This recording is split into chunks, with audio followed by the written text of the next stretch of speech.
Sean, earlier this week you were saying that it kind of did feel like your story needed to see you win this title on Saturday, but you still had to go in there and beat Aljamain Sterling. You did that. I'm curious now that you have the belt in front of you if it feels like it was meant to be or if it feels a little bit surreal. Yeah, it definitely feels surreal. Feels like I'm playing a video game and I just got cheat codes and I'm like, all right, I'm gonna knock out Aljo on the second Saturday, and it's just like, it's crazy. You thought it would be the second? Yeah, I mean, a lot of people kept telling me that I have a weird feeling it's gonna be in the second. I had that feeling. I don't know if I ever said that out loud, but I was like, I feel like it could be I feel like that fight could have kind of played out how I expected it to. My main goal was to not let him take me down, and I knew if I could keep it on the feet, I would knock him out. He was in here earlier praising your movement, your side-to-side movement, your ability to spin away from the kick when he would go for it against the cage. Did you kind of feel that if he got through the first round without being able to get you in the clinch or down, the second round he'd come out more aggressive and a bit more frustrated? Yeah, I thought the longer the fight stayed on the feet, the better chance I had of knocking him out. I knew it would get him frustrated, him not being able to grab me. I thought he was way too confident that he was going to be able to come in and just grab me. I don't know if he's ever sparred someone as good as I am or fought someone as good as I am. I truly believe I'm, a level above most people in the striking department. And I just felt like he was very confident because he had never experienced. It wasn't his fault. He just never experienced someone that fast in front of him. When you landed the right hand that put him down, did you think, and that's a wrap, or did you think, okay, hold on, stay composed, get this finished properly? It's so weird. I just kind of allow myself to be taken over by my higher self, and it's hard to remember certain moments in there because I feel like I'm just flowing. I do remember seeing his eyes roll back like 3 or 4 times, and I was surprised the ref didn't step in.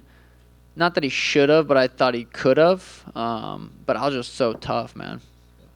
You said quite honestly that you'd never had nerves like it, right?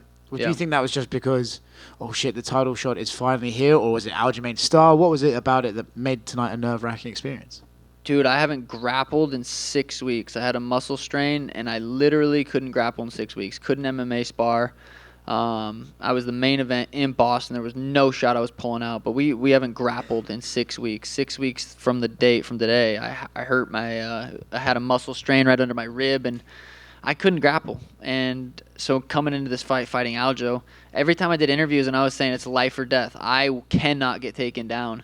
It was because I didn't know if this would hold up, and it's fucking sore right now. And I don't know if it was from a kick or just from the little bit of scramble or the little bit of grappling we did, but it's definitely like it's not super painful, but I definitely feel it. So dealing with those mental demons coming into this fight, knowing I was injured-ish, like I literally, we didn't grapple one day in the last 6 weeks. Didn't grapple at all fight week, and I kept saying in every interview, it's life or death if he takes me down. And I was kind of referring to that, but I wasn't, going to come out and say I'm injured.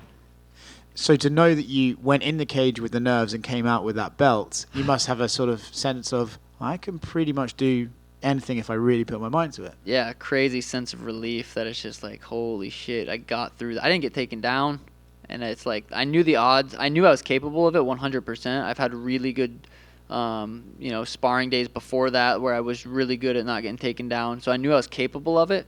But I'm like, the odds of me not getting taken down once in 25 minutes aren't very high, especially against such a good grappler. So the fact that it just played out like that is just mind-blowing. You pretty much called your shot next, right? You want a rematch with Chito later this year? Yeah, I thought, let's shoot a promo, but we'll see. He just the way he acts, he's so annoying. Just like he's not funny, and he tries to be so ugly. He dresses like an idiot. It's like, God, do I really have to give this guy an opportunity? But I'm like, well, I'll probably just go out there and whoop his ass, make a lot of money, so I could.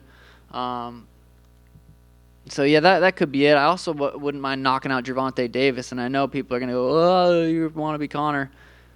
I'm telling you, that fight is going to happen. Stick to MMA. Should you beat Chito, would you need to do a trilogy, or would you consider that 2-0? No, it would be 1-0. I feel like we've never even fought. I'm not. When I count my record of 18-0 now, that's not even, that Chito fight is not even on there. That's not even it's nothing. The Sugar State Athletic Commission completely cleared that of everything, and that fight never even happened. Aljamain Sterling said he wanted to do an immediate rematch. That's his main priority. Thought he was going up to 45. These weight cuts are too hard. No, he says he'd like to fight. Next question. And as far as Chito, like obviously you guys have history, but how big do you think that fight can be? Because I mean, it seems that it can set itself up for like a big pay-per-view. Yeah, this was already what I'm being told is the biggest bantamweight fight in history. It's already happened. It was the biggest fight before the fight even happened. I was hearing this, days before the fight that this was projected to be the biggest bantamweight fight of all time. You guys think it was because Aljo was on there? Aljo versus Henry happened a couple months ago. No one said nothing about that. So me versus Chito rematch would be fucking massive. Yeah. How much do you think that belt's gonna help you like boost your profile and stardom? Like, what do you think the ceiling is here? Oh God. I think billionaire status someday now. I feel like I want to be out there gambling with Dana. This dude's throwing around a couple $250,000 just for shits and giggles. And back to your comments on Gervonta Davis. Boxing, we're talking about your. Well, of serious. course. You wanna cross over and box him. I would love to. He's fucking this tall, dude. I would love to go out there and box him. You've seen him in person, right? Like you guys have had interactions. I've never seen him in person. Oh, okay. No.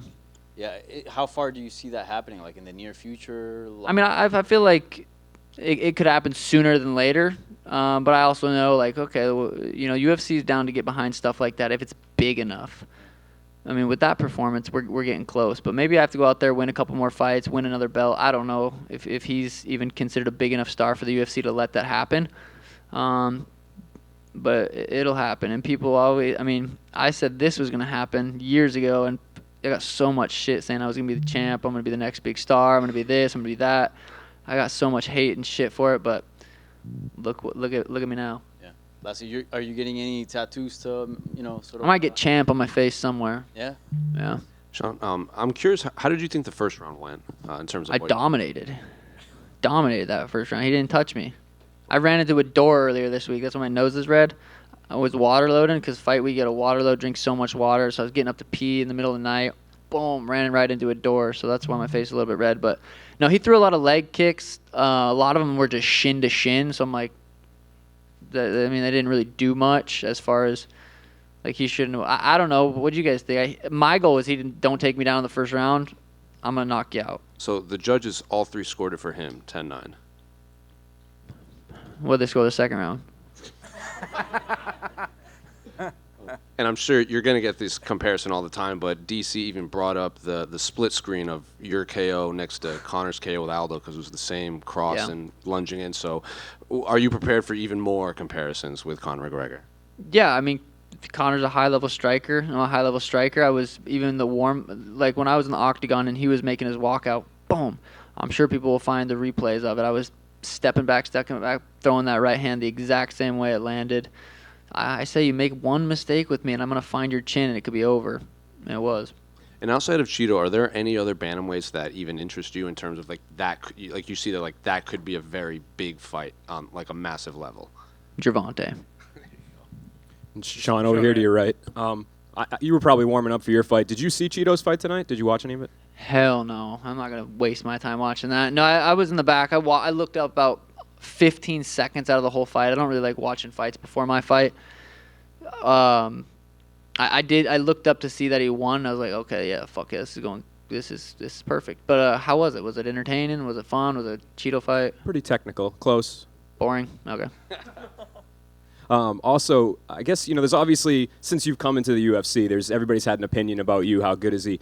When you get in there and you do something like you did tonight, I mean, does that meet your expectations? Do you even sometimes exceed your own expectations? Yeah, I definitely just exceeded my expectations. Like, to go out there and actually do it like that, it's fucking crazy. But there's still going to be the haters on Twitter. There's still going to be the bantamweights that are, yeah, but before I fought Peter, I was like, this can't beat Peter. It's Peter Yan. You can't beat him. Go out there, outstrike him, beat him.